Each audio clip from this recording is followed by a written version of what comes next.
So I wrote an open letter to my boots called Made for Walking. We've been everywhere. Not really everywhere, but we've been a lot of places. Seattle, Omaha, Syracuse, Bakersfield, Mosul, Kuwait, Kuwait City, Dublin, Reykjavik, Maine, Portugal. Hell, there have been so many places I've warned you should have a passport of your own.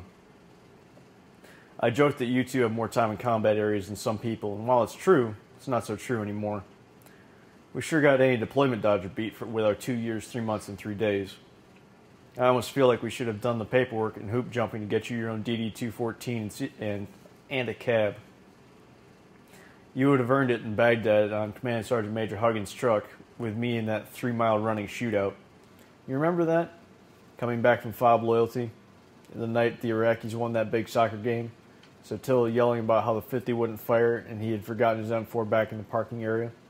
Clayton and Command Sergeant Major Huggins up in the air guard hatches, firing off rounds like it was going out of style. Vern, Senior Airman Patterson, sitting in the belly of the Striker with us, pucker factor maximum, prepped and ready to pull down casualties and hoping no one got hurt. Then the shock and surprise at the lock and clear from Huggy Bear as we entered Taji. Our first real combat, and we didn't even get out of the truck. Well, we got our fill later, didn't we? We went on leave, you got your first taste of snow, and after all that rain and mud in Baghdad, 2 inches of sandy sludge stuck to your soles as we slid and slithered through chow halls and airports, but we made it. Aaron's warm apartment, and your cozy place by the door, ready to be laced up at a moment's notice. Then to Dad's for a while, Snoopy snuffling all the Iraq on you. I think he might have loved you just as much as I do because of all your smells.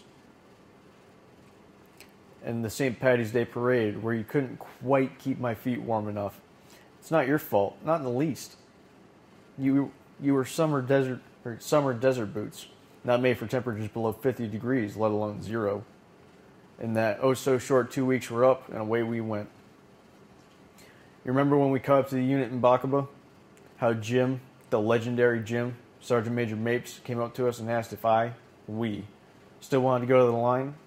Well, then grab your stuff. You're going to 3rd Platoon Alpha. Let's go meet your first sergeant. And there was Sergeant First Class Howard, standing in while First Sergeant Montgomery was on leave.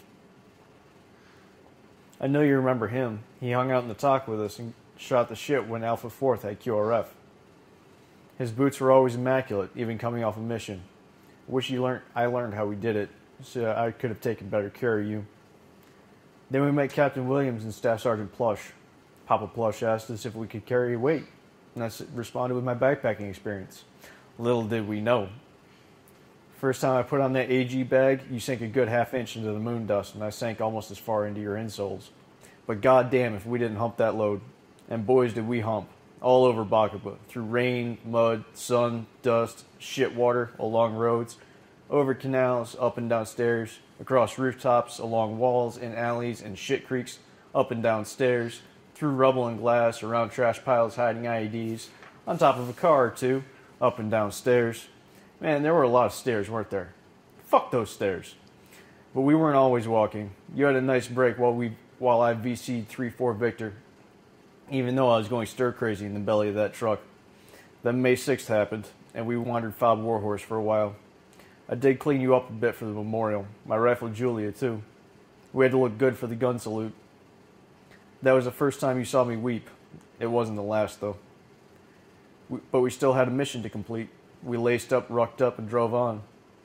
No more cushy truck for us. Radio duty and acting as personal security detachment for Captain Williams was our new job. I had lost weight, and you gained salt stains as we humped a load that weighed more than I did. All 300 pounds resting on your heels. I swear, some days it was like you guys holding me up, both figuratively and literally. If you hadn't been broken in by that point, I would have been in even more pain than I was. Even with as hard and tough as I was then, I don't think I could have taken it without you. Eventually, we rotated back to Kuwait in the U.S. You got a nice break for a while, but I wore you on the flights home. I wouldn't have dared pack you two away. After all we went through, I wore you as much as I could in the States. That first tour took as big a toll on your suede and your soles as it did on my body and soul. You became my field boots, worn for ranges, ruck marches, battle-focused PT, and trips to the woods and into Yakima. I got another pair for ceremonies drill in the NCO Academy, but if it was a memorial for the Tweezy, then I wore you. Because you were there, you would want to see the honors rendered. But man, they hated seeing you at WLC. What a fucking joke that course was. You have more time deployed and in actual combat than half the instructors. But Command Sergeant Major Huggins recognized you. He remembered you from our time in S3 and authorized you for field problems that school held. You sure as hell weren't garrison boots. Just as much as I wasn't a garrison soldier. Dirty, disheveled, beaten, worn, but put us in the field and we were magic. We could almost work miracles. Yeah, I'm exaggerating, but it certainly felt like we did sometimes. We made a few trips to Syracuse, we did EIB, we were in the field a bit, we were transient. But no matter where I went, you were right there along with me. Eventually we deployed again. By that point, you had some serious aging and a few holes. I wasn't allowed to wear you, but I'd sneak you on now and again. I bought those 2 pair of Oakley boots and brought them to you. I saw you treating them how I treated the cherries, showing them the ropes, telling them how shit actually worked. But just like the new guys, one couldn't take the strain, couldn't cut it. Sadly, they had to be tossed. But the other pair you taught well, like I taught Squire and Hill. They're still not as comfy as you, but they let me give you a break when you need it. Couldn't wear you often because in Iraq because it was almost as much garrison as Fort Lewis was.